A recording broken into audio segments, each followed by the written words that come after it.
Ninth के student ध्यान दें, आज की इस वीडियो में मैं आपको त्रैमासिक परीक्षा के लिए गणित का एक महत्वपूर्ण प्रश्न पत्र इस वीडियो में बताने वाली हूँ।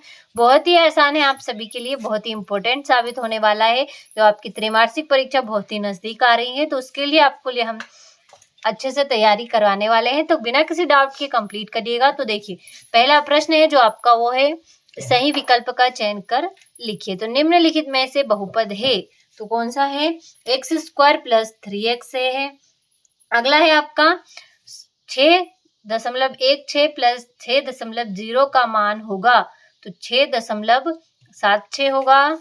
अगला है आपका 2/5 प्लस 1/5 का मान होगा तो कितना होगा? 3/5 होगा। और रैखिक बहुपद की घात होती है तो 1 होती है।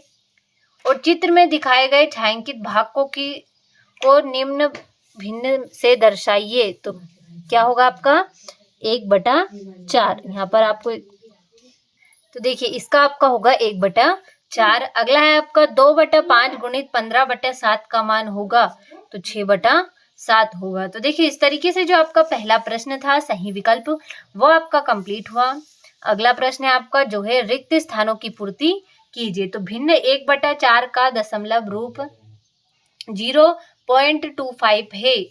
अगला है आपका 3x² में x² का गुणांक 3 है और a की घात m गुणित a की घात n बराबर am प्लस n है। अगला है आपका करनी में 2 एक अपरिमेय संख्या है और बहुपद 2 + 4y एक रैखिक बहुपद है और शून्य अचर पद की घात सदैव शून्य होती है। तो देखिए इस तरीके से जो आपका दूसरा प्रश्न था वो भी अच्छे से आंसर सहित मैंने आपको कंप्लीट कराया। अब हम अपने अगले प्रश्न की ओर बढ़ते हैं जो कि है, तो देखिए जो आपका तीसरा प्रश्न है वो है आपका एक शब्द या वाक्य में उत्तर लिखिए। तो 2 की घात 4 का मान होगा तो 6 और 0.75 गुणित 3 का मान होगा तो 2.25 और 3 पदों वाले बहुपद को क्या कहते हैं? तो त्रिपद कहते हैं। अगला है आपका आयत के परिमाप का सूत्र लिखिए। तो 2 कोष्ठक में लंबाई गुणित प्लस चौड़ाई। अगला है आपका बहुपद 5x - 4x² प्लस 3 का मान x = 2 पर होगा तो 3। आयत का प्रत्येक कोण कितने अंश का होता है? तो 90 डिग्री का। तो देखिए इस तरीके से जो आपका तीसरा प्रश्न था वो भी अच्छे से कंप्लीट हुआ। अगला है हमारा कोष्ठक में -5 गुणित कोष्ठक में -4 तो इसका होगा 20 -6 प्लस 21 तो इसका होगा आपका 15 और 3/4 गुणित 8 तो इसका हो जाएगा आपका 6 और वर्ग का परिमाप तो होगा आपका 4 गुणित भुजा। अगला है आपका 0.1 तो इसका हो जाएगा आपका 1/10। अगला है आपका कोष्ठक में -5 गुणित 4 तो इसका हो जाएगा आपका -20। तो देखिए इस तरीके से जो आपका चौथा प्रश्न था वो भी कंप्लीट हुआ।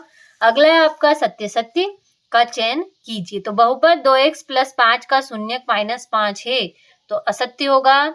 करनी में 5 + 2 एक परिमेय संख्या है तो असत्य।